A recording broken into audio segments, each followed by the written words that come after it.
Here's how to change to a standard deduction on TurboTax. By the way, you can save 20% on your TurboTax federal tax filing by just using the link in the description down below. It's my affiliate link, so I appreciate the support. I am partnered with TurboTax, but I've used them for over 10 years for both my business and personal taxes. Let's get into it. All right, so we're going to go to the federal side over here in our little agenda. And in the deductions and credits, we want to look at that summary. So we're going to go to that credit summary because this changing back and forth between standard or itemized deduction is kind of hidden between pages.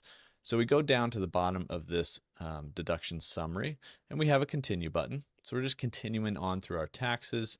We fill any questions in as needed, and then it basically recommends a certain deduction, but at the bottom here it's going to say what you're currently on. So it says you've chosen itemized. So if you're on itemized, this is how you change back to standard.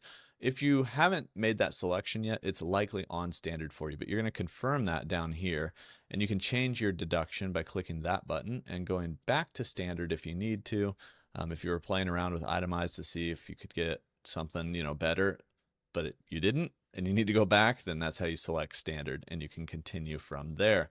And that's how to change to the standard deduction. This isn't tax advice. This is going to be dependent on your tax situation. You can talk to TurboTax experts even using this online platform. You got the little button up here and everything. So like I said, save 20% on your federal tax filing through TurboTax just by clicking that affiliate link down below. Sign up or sign in, and hopefully that saves you some on your taxes.